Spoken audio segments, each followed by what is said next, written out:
Hello बच्चों, मैं हूं नीरज कुमार यादव और आप लोगों के लेकर एक बेहतरीन स्ट्रेटेजी लाया हूं जिसके द्वारा आप बोर्ड पेपर में 95% प्लस ला सकते हैं। जी बिल्कुल, यदि आप इस वीडियो को अंत तक देखिए और यदि आप नहीं लाएंगे तब कहिएगा। बस केवल इन्हीं सब नियमों का पालन करना है। जी बिल्कुल, देखिए तो सबसे पहले हम देखते हैं तो क्लास 10 के बोर्ड पेपर में 95% कैसे लाएँ।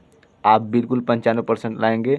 आप सिर्फ 3 नियमों का पालन करिए। सिर्फ 3 नियम ये है, यदि आप इन 3 नियमों का पालन करेंगे तो मेरी तरफ से 100% गारंटी है कि आप 95% प्लस लाएंगे। चलिए वीडियो को शुरू करते हैं। तो वीडियो को शुरू करने से पहले मेरे चैनल को लाइक एंड सब्सक्राइब कर दीजिए ताकि वीडियो सबसे पहले आप तक पहुंचे, और लाइक कर दिए ताकि मैं मोटिवेट होता रहूं और आपके लिए वीडियो बनाता रहूं। तो चलिए देखते हैं तो क्लास 10 में बोर्ड पेपर में 95% प्लस कैसे लाएं। मात्र आपके पास लगभग 2 माह है। सिर्फ आपके पास अब 2 माह बचे हुए हैं और आप यदि 2024 में 95% प्लस लाना चाहते हैं और आप ही बनना चाहते हैं अगला टॉपर, तो देखिए इस वीडियो को अंत तक।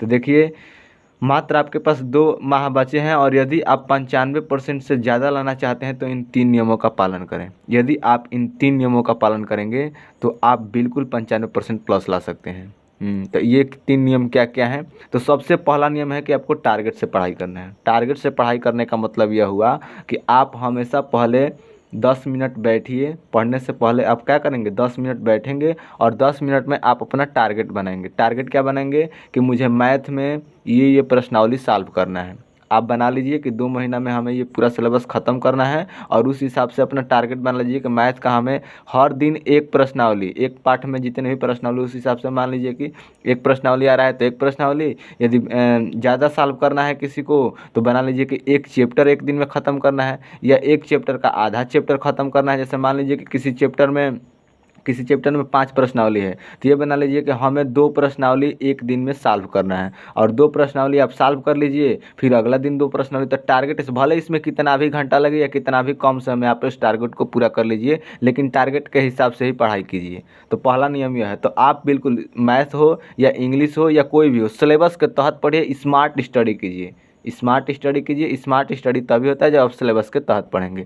तो चलिए देखते हैं आगे। तो इस टारगेट को ज़रूर करें और उसके बाद क्या होता है दूसरा नियम कि जो आप टारगेट बनाए हैं उसी टारगेट को पूरा करना है, कुछ भी नहीं करना है। सिर्फ आपको वही करना है कि आप एक टारगेट सेट कीजिए और उस टारगेट को पूरा कीजिए। तीसरा नियम क्या है? तीसरा नियम यह है कि जैसे ही आपका टारगेट पूरा होगा उस टारगेट के हिसाब से आपका सिलेबस कंप्लीट हो जाएगा, क्योंकि आप स्मार्ट स्टडी करेंगे। बिल्कुल सिलेबस के तहत पढ़ेंगे, बाहरी कोई चीज़ नहीं पढ़ेंगे। जो जो सिलेबस में है आप सिलेबस देखिए और उस सिलेबस के तहत पढ़िए और सिलेबस कंप्लीट होने के बाद आप PYQ लगाइए। सिर्फ ये 3 कार्य करेंगे आप बिल्कुल 95% प्लस ला सकते हैं। आपको करना क्या है?